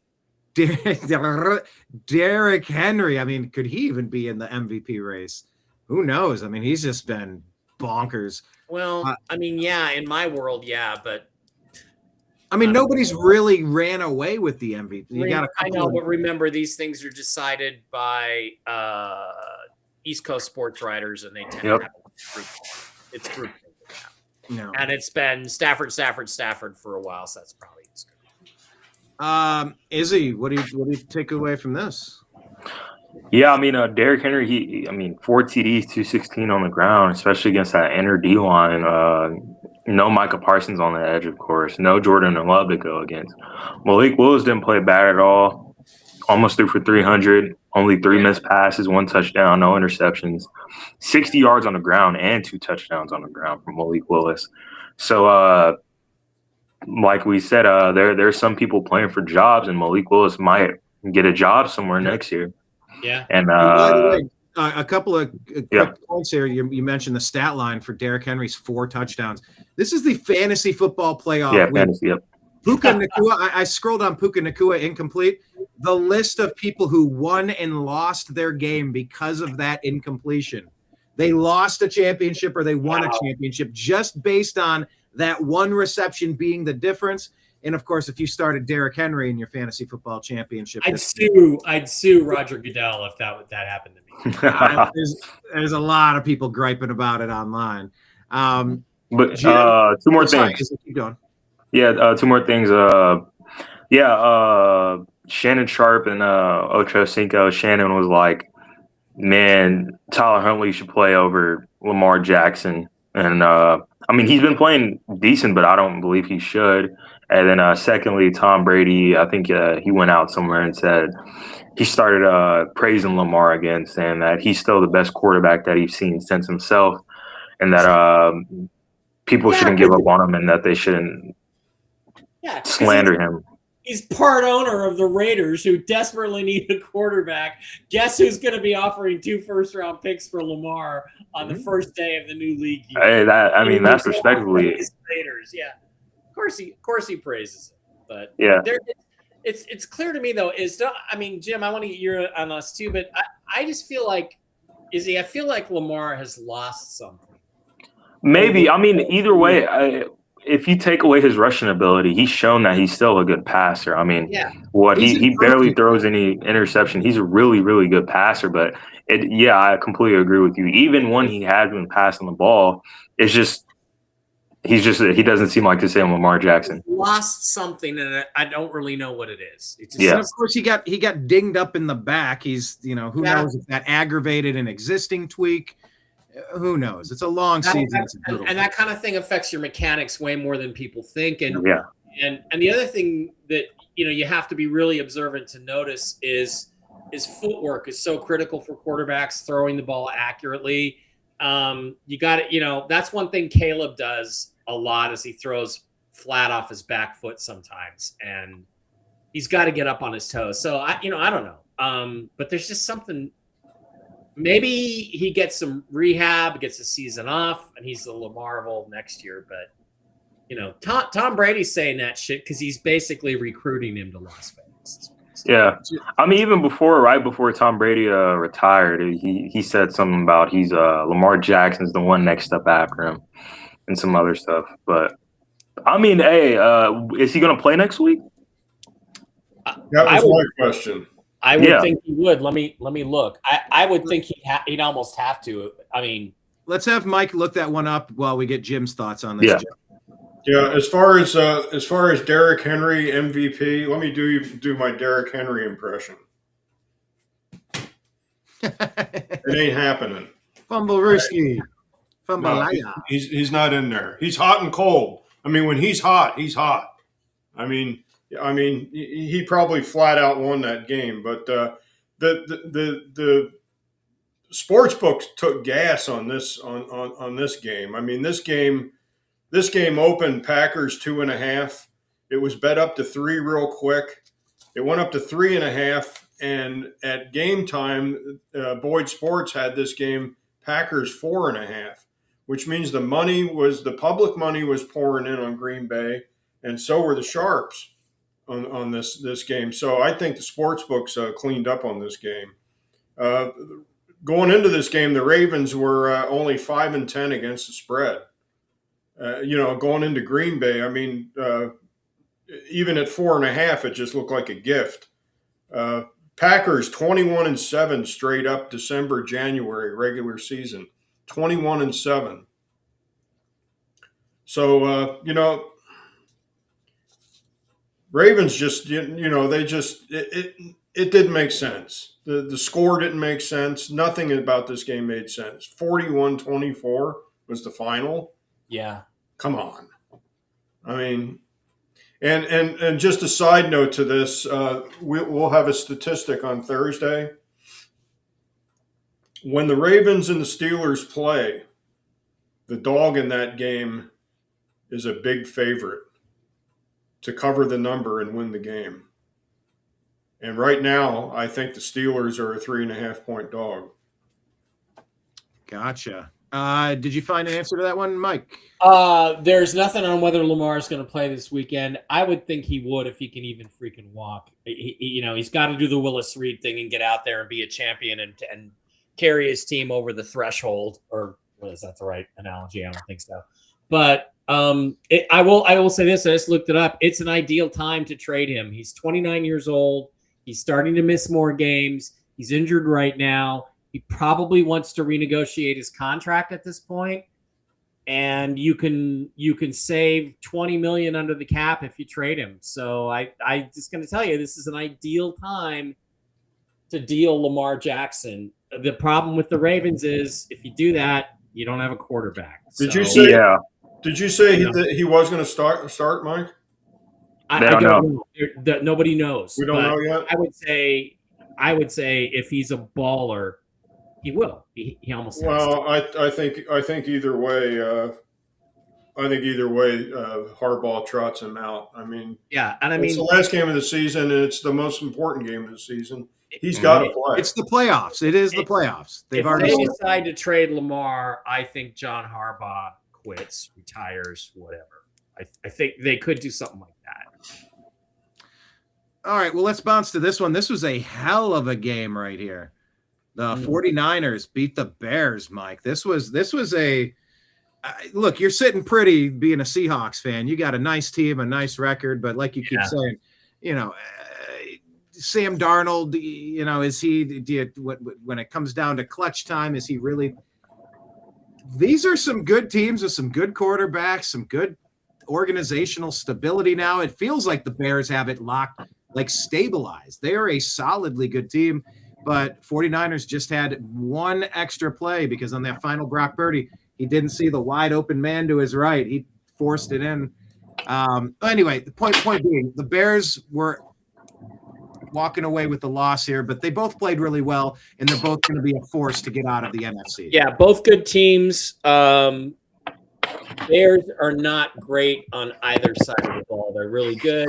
They were missing Romo Dunze. They missed some of their weapons. They had 2 pick sixes in this game. Second one, I believe, was a pick six. Was called back on an absolute bullshit call. The Bears probably should have won the game. I wanted them to win the game. Obviously, it would have wrapped things up for the Seahawks without having to go down there. Other observations you can make, the 49ers offense is really good. They're like a well-oiled machine. The Bears defense is good, but not great. The problem with the 49ers defense, you saw it yesterday, they can be exploited deep over the middle pretty badly. And their safeties are shit. And their corners are not particularly good. And they don't have a great pass. But that offense can put up points on just about anybody. And so they're scary. I personally wish we were playing, the Raiders at home next week, not the 49ers on the road. It's going to be a brutal game. And that might sap something out of you for the next week. Yeah, it's for all the marbles, and the 49ers are good enough to win. They're good enough to beat us. So, few fluky things happen. You never know. George Kittle sat out this game. My personal feeling is, he'll come back. He'll make a few plays, and then he'll be out again. George Brittle, as I like to call him. George Brittle, the tight end. And so we'll see. But it should be, they look good. They looked really good. You have to just give them that. They look good. Yeah, they both looked all right, and it was a heavyweight match there. Of course, in the intro, I was referencing Brock Purdy missing the guy on the right side, forcing it on the left. Of course, I would say that was Caleb I was talking about with the Bears with that final play there. Right. And I mean, if I was ranking NFC teams, I would absolutely rank it Seahawks 1, 49ers 2, and Bears 3, and Eagles 4, and Rams 5. And all of those teams are good enough under the right circumstances to go to the Super Bowl. So, if you get a break here and there. So we've got 4 Super Bowl quality teams in the NFC that with the right breaks can put it together. I mean, maybe you have 5 there, or you're leaving out which one? You're leaving the Bears out? No. I've got Niners, I would rank Rams, Bears? Seahawks, 49ers, Bears, Rams. Not the Eagles. And Eagles, yeah. That's fine. Sorry, Eagles, Bears, and Rams is how I would rank. Gotcha. Yeah, I don't know. I love this time of the year because all of these teams have proven themselves. They're all worthy of trying to make something happen and bring home a championship, Jim. Yeah, 49ers had just enough here. I hope they obviously cleared the over, right? Yeah. This was the second highest over of the week. The over under in this game opened at 51.5. It was bet up to 52.5, and 38-42. I mean, if you had the over, you cashed the ticket. This game was probably the most evenly bet game at the sports book. This game opened at 3. It closed at 3. 3 is kind of a, Vegas is not telling you who's going to win the game when they put a 3 on it. They're more or less protecting their money, and it's an easy number to if you take the favorite, and the number hits on 3, it's a wash. The sports book isn't going to make any money, and you're going to get your money back on a one team bet. But going into this game, the Bears weren't a prohibitive favorite statistically, but going into this game they were 11-2 straight up going into this game. So if the play here was probably Chicago. As far as a betting perspective, go ahead and take that field goal and go ahead and bet the dog and keep your fingers crossed. At 11-2 straight up, that was a good bet. But, if you look at the 49ers side, Purdy was 16-7 against the spread at home. And the 49ers had played Monday Night Football the week before. And Mike brought up that stat, going into this game, against the spread number, teams that play Monday Night Football, only 12-18-1 against the spread. So that would have made, statistically, that would have made the 49ers a dog in this game. But, Mike and I talked about this also. If Christian McCaffrey wasn't in this game, the Bears would have won the game. Yeah. But he was, so that's every game for the 49ers. You can coulda, shoulda, woulda all you want, but the fact is that McCaffrey was in the game, and the 49ers won the game. They didn't win by a lot. I mean, they won by 4, but they covered the 3. Yeah. Izzy, what say you? Off topic, my recruiter just told me that I got the spot to get sworn in by PX. Hey, maybe we'll see you on national TV or something. Maybe. I don't know. Yeah. We need to find some code. Like we need to come up with a hand signal or something, or wear something, or wear some Strictly Football gear. Yeah. Wear a Strictly Football hat. I don't think they're going to let him wear Strictly Football gear to be sworn in by the secretary. Well, with that hair, I don't know. Can you get sworn in with a haircut? Hold up your haircut first. Hold up a wooden Ohio coaster. Yeah. Yes. But as far as the game, though, slugfest. I mean, score after score after score. Caleb Williams, I mean, he did good. Same thing as Brock Purdy, pretty much same on paper. But the difference maker is Christian McCaffrey, regardless of how good your defense is, regardless of how good the opponent's defense is. Christian McCaffrey, if he plays, he's going to get you 100 yards regardless, and at least a touchdown or two, and make some things happen in there. So at the end of the day, like with a game like this, the deciding factor is pretty much him himself, because the Niners, they don't have any DBs. The closest real mediocre one they got is Lenore, and their whole D line and defense is banged up. They gave up 38 to the Bears, but the offense has it. So I mean, simple as that.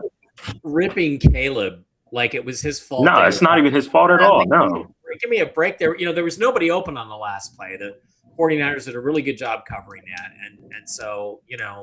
There was a guy open, but he was on the far right side, and he was waving. It was also very quick. It was also very quick, and the read really wasn't there, and there's a lot of people between.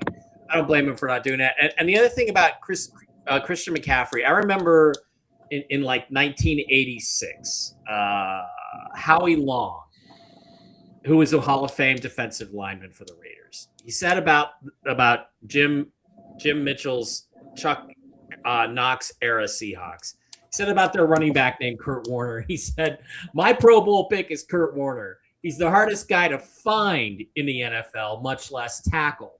And I would say the same thing now. That same rule applies to McCaffrey.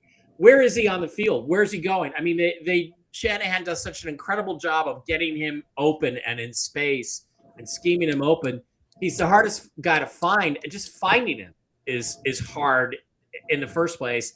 And then you got to tackle him. So I think the only way you really slow him down or stop him is you got to put your most athletic safety or corner or whoever it is and just follow him everywhere. Quick question. That's the way you stop him. When you guys played the 49ers this year, who was that guy, or was it just a whole collective defense? We didn't do it that way. We played pretty much vanilla defense. I'd have to go back and look at the scores, but you know, it was kind of a vanilla defense. We just wanted to keep the game real close because you remember, you know, the first week nobody knows who's who. Nobody knows who's what. Nobody knows who anybody's got. If I go in, I don't think he hurt us too terribly in that game. 22 carries, 69 yards. Yeah, okay. And then another 9 catches for 73 more yards. So he roasted us pretty good in that game. But you know, McDonald's schemes are based on on sort of containing everything in front of you. So yeah, well, I mean, you got speedy guys on their defense to help out with that. If Nick Emanwari, if he's fully healthy, his lower legs are good, I'm putting him on. Yeah. Or Tariq Woolen. I'm telling you know, because they're our two most athletic, fastest defenders. That's what I mean, if Woolen could wrap up and tackle, maybe, yeah. Yeah, that's the other problem. And that's the thing is if you do find McCaffrey, he's also hard to tackle. Yep. Let's talk about some other athletic quarterbacks in the league. This is a 1-point game. Eagles get the win over the Bills, who both end up 11-5 at this point in the season. Mike, what? I don't know. You're not much of an Eagles believer. I don't think you're much of a Bills believer either. No, neither one of them. A tight game. I thought the Eagles dominated, and yet they almost gave it away at the end. They really had control of this game. Josh Allen didn't look good at all. He had 262 yards passing. Am I reading it right? But he didn't look good to me. And you know, I mean, the Eagles deserve to win the game. What I don't get is why, now that you've finally scored a touchdown on these guys, why do you just not kick the extra point? Now, they had missed an extra point earlier, I think, right? The Bills kicker had missed an extra point earlier, but why do you not just kick the extra point and try to go into overtime? It just, to me, that call didn't make any sense because it's not like the Eagles, you know, the Seahawks game on Thursday, the way the Rams were moving the ball, there was no way we were going to keep them from scoring a field goal with 3 minutes and 50 seconds left. We just weren't, and injured guys. So we had to go for 2 because it was our only shot to win the game. In this case, the Bills didn't have to do that. So why'd they do it? It doesn't make. Yeah, especially when 2-point conversions, I think in the NFL are what, at best 18%. Yeah, less than 50%. So yeah, it made no sense whatsoever, especially and you can pound the table all day, and and you're going to say, oh, you're just a degenerate gambler, and you ended up buying the Bills at -3. Mm-hmm. Well, that's a perfect number for it to go into overtime. I mean, and I'm screaming at the TV because I can actually win a ticket this week.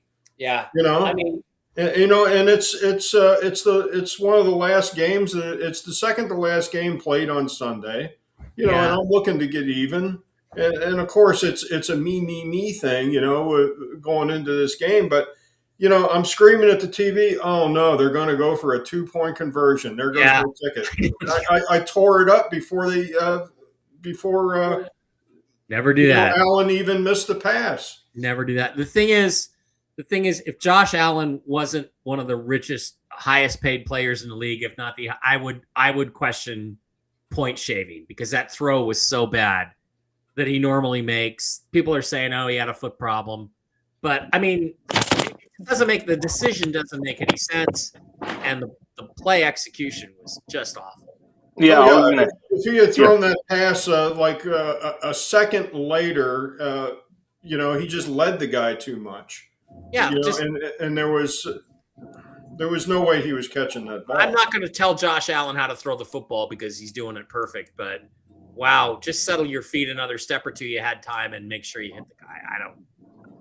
I played with that. That play was weird. Why were they? Izzy, can you think of a reason why you go for 2 in that situation? I can't.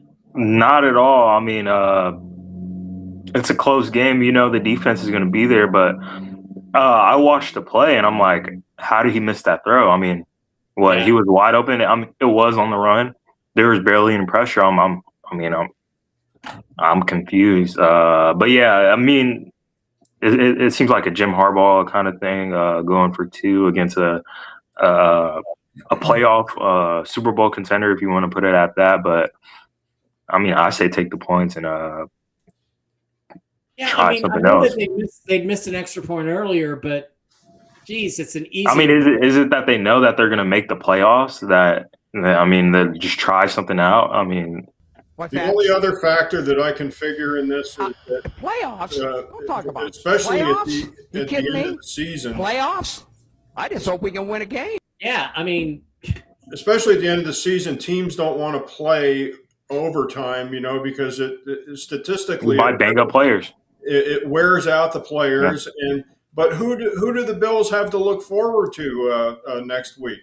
Well, the Bills, the Dolphins, the Jets. Oh, the Jets. Yeah, the Jets. What are they worried about? If they had won that game, they'd be 12-4.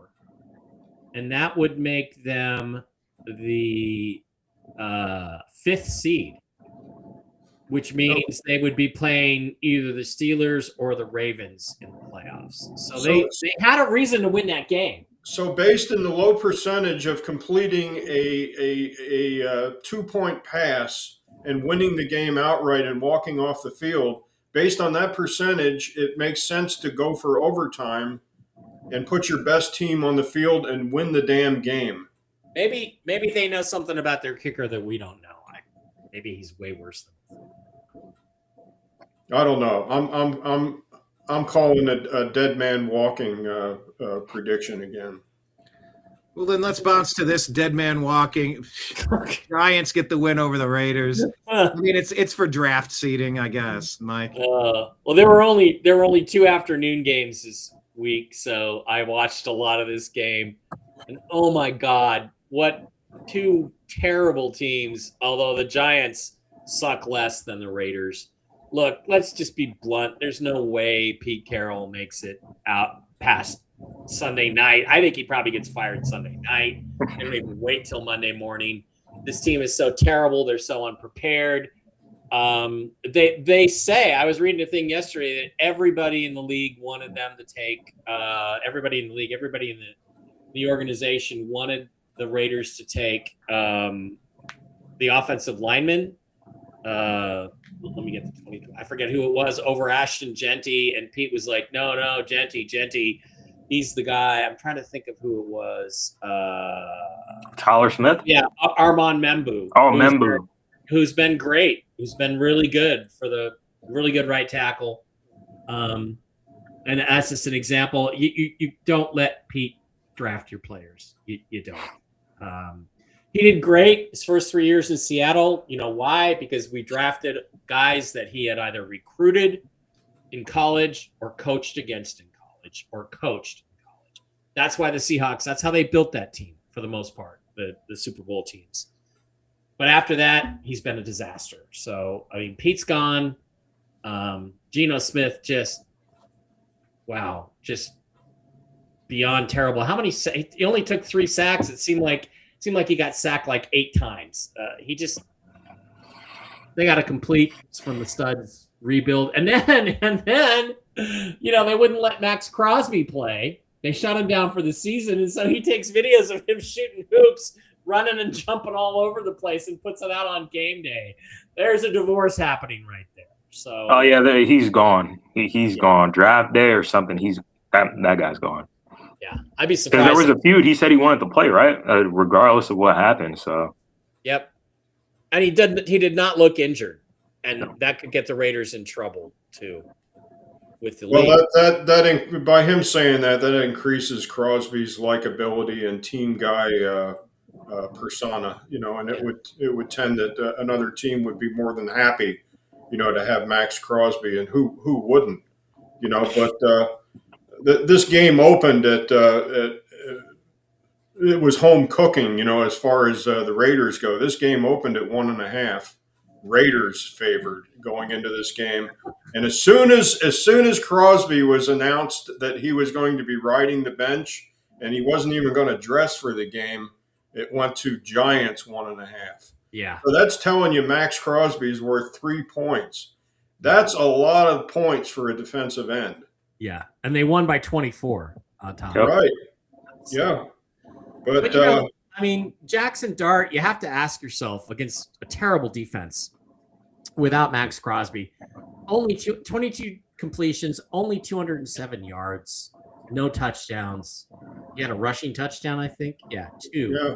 Well, talking about Geno, I mean, Geno is a miserable 7-15-1 against the spread at home. Yeah. 7-15-1, and that goes back to Seattle.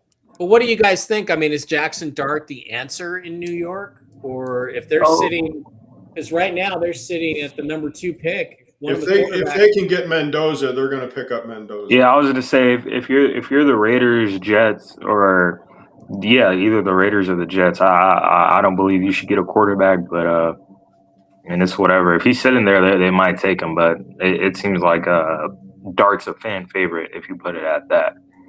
So. Yeah. Well, they're saying Dart's middle name is Blue Tent. He needs to go to the Russell Wilson school of sliding.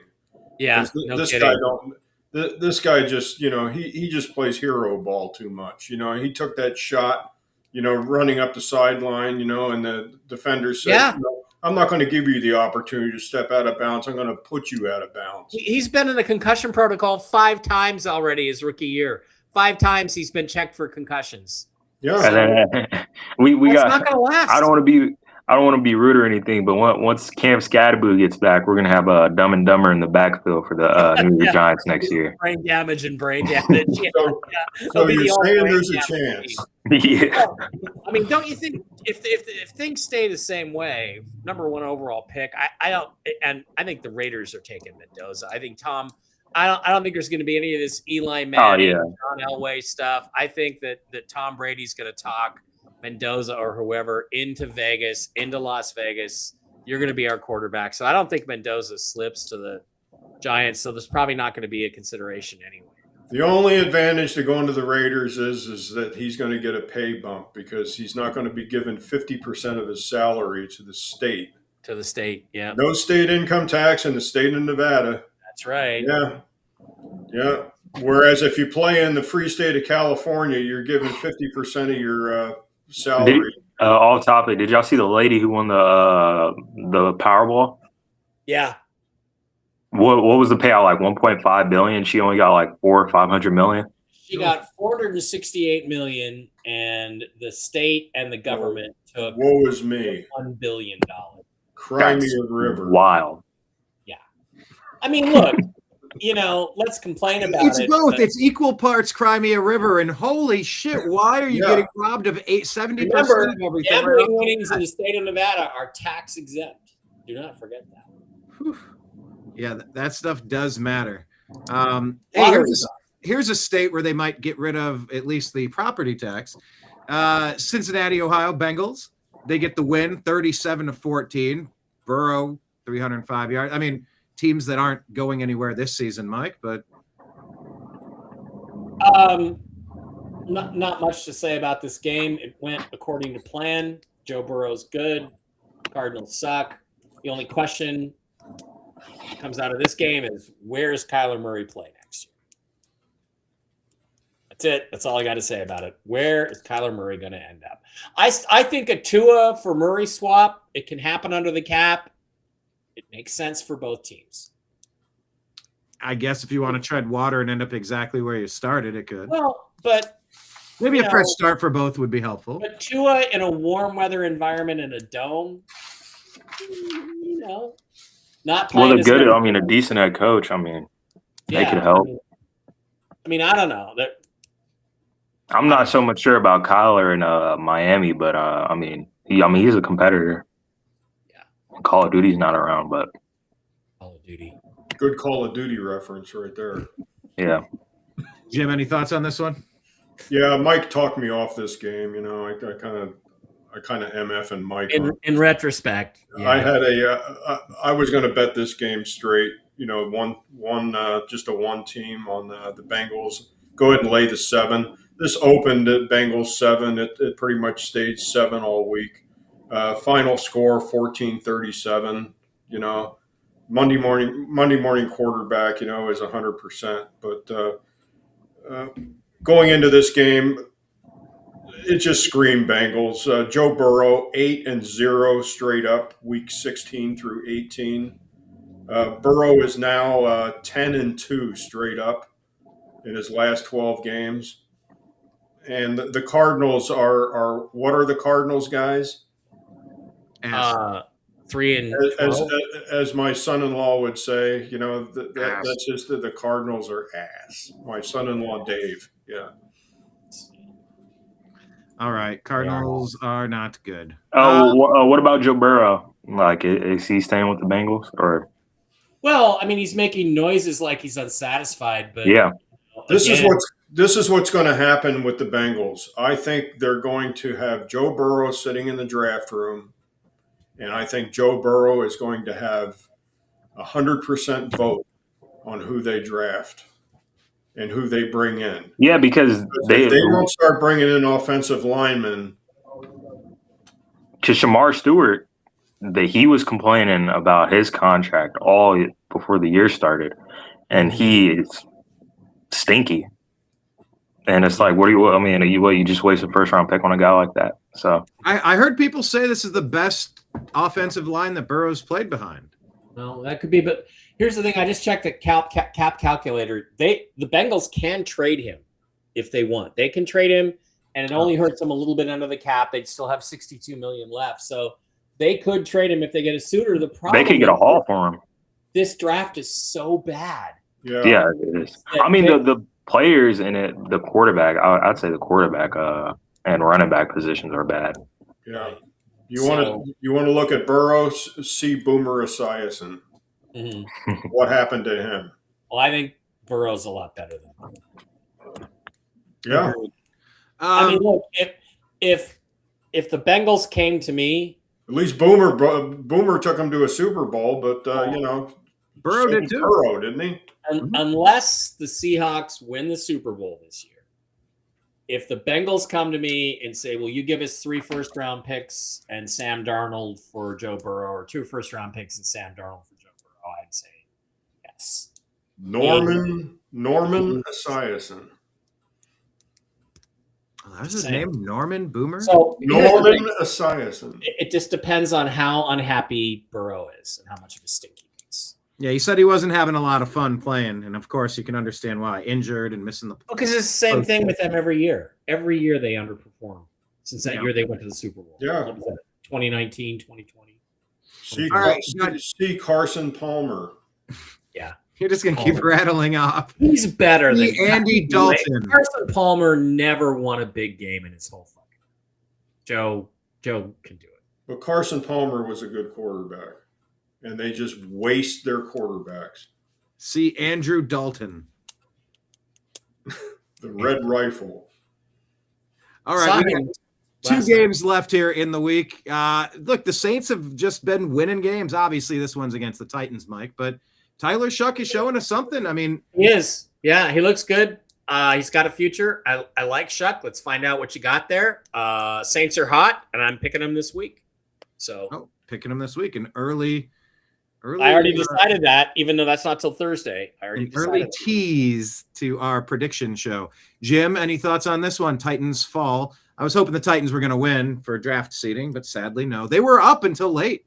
Yeah, well, Saints opened -3, making the Titans a home dog. Imagine that. It was quickly bet down to 2.5, which would indicate that there was Titan money coming in on this game. High-scoring game. I mean, the over-under was 39.5. Final score 34-26. Saints. Yeah, Mike's right. I mean, the Saints are coming on, and I think that they think that they've got their quarterback. The question is where's Spencer Rattler going? You know, is he going to continue to ride the bench? Because when Rattler starts, I think he's 1-11. Yeah, he looks like a career. It looks like a career backup, but you could do worse than have him. Yeah, he's got a hell of a name, you know, but he's a backup. Well, if they keep the same coaching staff, I don't see any reason why you don't just keep him as a backup. Yeah, the play here was Saints all the way. I mean, Titans 9-23 against the spread, 4-12 against the spread at home. Yeah. So the play was definitely the Saints. And you like the Saints this week, Mike? Yeah, I do, because even though they're playing. Well, it's a division game, so they've got the Falcons. They're playing the Falcons. By process of elimination, they got the Falcons. Falcons win. Falcons lose. Falcons inconsistent. You know, I think that the Saints go in and win the game. I do. Yeah, see, the backup quarterback conversation is a little bit more spicy when not so much Tyler Shuck and Spencer Rattler. You're like, whatever. But, of course, in Cleveland, you're on your potentially on the bench. You got Deshaun Watson and Shedeur Sanders. And do we draft a QB? Like that, it is just a shit show at quarterback with energy vampirism. Just media energy and sideshows and Tyler Shuck, you go just off the top of your head, Mike, what do you think the number is? The over under, you mean? No, the side. Saints Falcons. It's in Atlanta. Oh, I think the Falcons are probably 1.5 point favorites. Pretty close 2.5. Yeah. And I think the Saints are going to go in and win because I think the Falcons. What have the Falcons won? 3 in a row now? Yeah, the last time the Falcons played the Saints, Tyler Shuck was the starting quarterback. They won 24-10 at Caesars or whatever, Mercedes-Benz. Yeah, and that would be New Orleans. Who won Monday Night Football last night? The Falcons won. What does Mike Bara say? Win on Monday, lose on Sunday. I'm a sneaky bet. I'm taking the Saints. His Zeppelin of the week. Izzy stepped away. I was just going to see if you had any thoughts on the Saints that we didn't get to, but he just gave it to him. Yeah, we just gave it to him. Okay. Final game on the docket. Jacksonville Jaguars. Doggone it. Browns hold their first-round pick. They were the fifth worst team last year, and now they're a 12-win team, maybe 13, knocking the Colts out of playoff contention. Jacksonville Jaguars advancing. Mike. Liam Cohen's a good coach. Got a great future. Getting the most out of Trevor Lawrence now that they're settled in. And doing it without the running back. The second overall pick they traded up for. What's his name? I don't know. Hunter, Travis Hunter. Travis Hunter. So and they went in and they beat the Broncos. So really, right now, I think they're about the best team in the AFC. But if the Broncos have home field advantage, I do not believe you're going to be able to go in and beat the Broncos twice at Mile High in the same season. But they look really good. They're on a hot roll, and Trevor Lawrence is showing some people, even though he had no touchdowns, he's showing people a little bit of why he was the number 1 overall pick. Sometimes it takes a few years to settle into it. Izzy, we'll go to you. And what's that, Mike? It also takes the right coach. Very true. We skipped over you. If you had anything to add on the Saints game from last time, otherwise, what do you make of the Jackson? Yeah, I mean, a high-scoring game from two pretty bad teams, but probably a good game to watch. Gotcha. Okay. Any other thoughts? I mean, yeah, the Jaguar. I mean, they're hot right now. I mean, it's good to be hot going into the playoffs. I'm not sure who they play next week. Do you guys know? Who? Maybe the Jaguars. Yeah. Oh, they play the Titans. Okay. Well, next week. That should be hopefully another easy win, and that'll be what 1, 2, 3, 4, 5, 6, 7. That'll be 8 wins in a row leading into the playoffs. So that's a lot. You said what? As they head into the what? The playoffs. Oh, we're waiting on Mike for that one. I'm sorry. I had to reload it. There we go. There we go. We were talking about Here we go. Wait. I had to load it up. There's some glitch in the software. It only plays once. Playoffs? Don't talk about playoffs. Playoff you glitch? kidding me? No. Playoffs? I just hope we can win a game. I hope you can win a game too. I just hope we can win a game. Jim, thoughts here? Jaguars improving. Yeah, this game opened Jaguars 6.5, so it made the Colts a home dog. The game was played the way the number was put out, 6.5. If you had the Colts, you cashed a ticket by half a point. The stats were all over the board. The Jaguars were 1-4 straight up going into Indianapolis. They were 11-0 against the spread versus the Colts going into this game. Now it's 11-1. But if you the new stat we came up with last week, teams that played Denver the week before, which the Jaguars did, and also teams that play the Broncos 3-11 straight up the week after. But if you actually played in Denver, you're now 0-8 against the spread. If you played in Denver the week before. So, even though it was a half a point's a half a point. You cash the ticket. Yep. So the play here was definitely Indianapolis. Yeah, Indy got to retool. We'll see what happens with Danny Dimes after his injury. I don't know. When is he even going to play next year? How long is he out for the season? Well, he was playing on it. Yeah, one was a broken leg, and then the other's a busted ACL. Yeah, he'll miss the start of the season. Achilles. It was an Achilles, wasn't it? Yeah, we know who's not playing next year. Who's that? Philippe Rivet. It's like you said last week, Brian. The clock started all over again for the Hall of Fame. Philippe Rivet. Yeah, he's got to wait another 5 years. Who knows? Maybe Philip Rivers will just keep playing. Why not? Maybe Rivers is a Hall of Famer, Philippe Rivet will have dinner with Justin Hebert. Yeah, Justin Hebert, Philippe Rivet. Do you think it's possible they could vote to reset the clock to get him in eligibility? Not according to the rules. It's not the way the rules work. Nope. So. All right. Well, that wraps up what we were talking about. He's not a death's door or anything. He's 44, so. Yeah, but he's got 1,000 kids. Not like he's 78. He's not going to make it to 83, Fair enough. Okay, there's one game on the docket tomorrow in football. There's going to be highlighting and showcasing a lot of players we're going to see in the NFL next year. So I guess maybe just a quick rundown. There's 4 games in college football. Gentlemen, Ohio State plays Miami in the Goodyear Cotton Bowl Classic. Ohio State is favored by 9.5. That is the New Year's Eve game at 7:30 tomorrow. Any thoughts on this one, Mr. Mike? Yeah, Ohio State wins, Georgia wins, Indiana wins, and Oregon wins.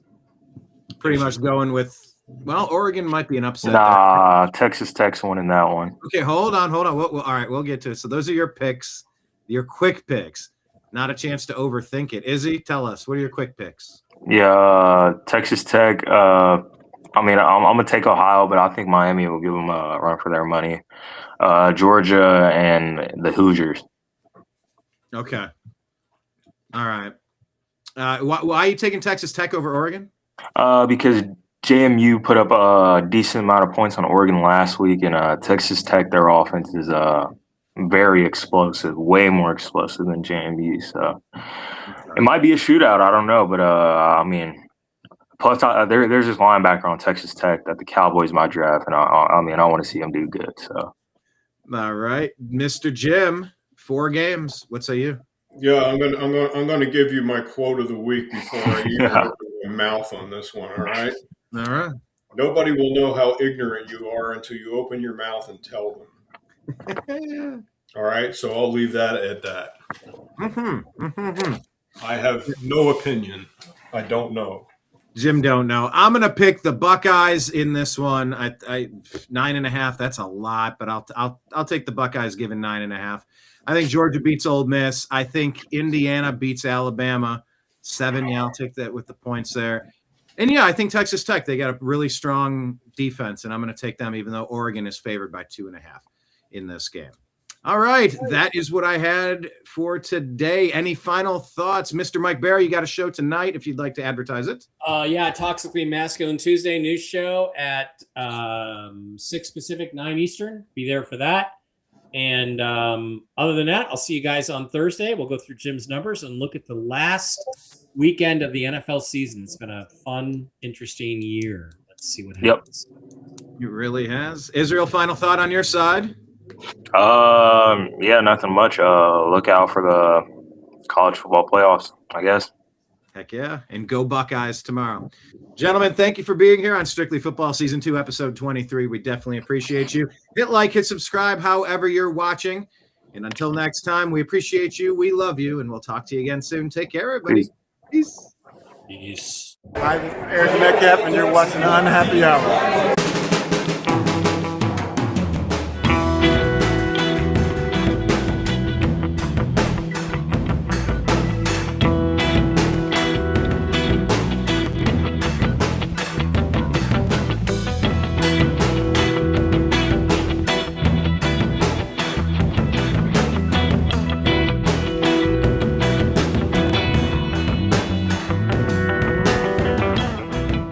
New American Media is proud to present a division of the Unhappy Hour sports show, Strictly Football.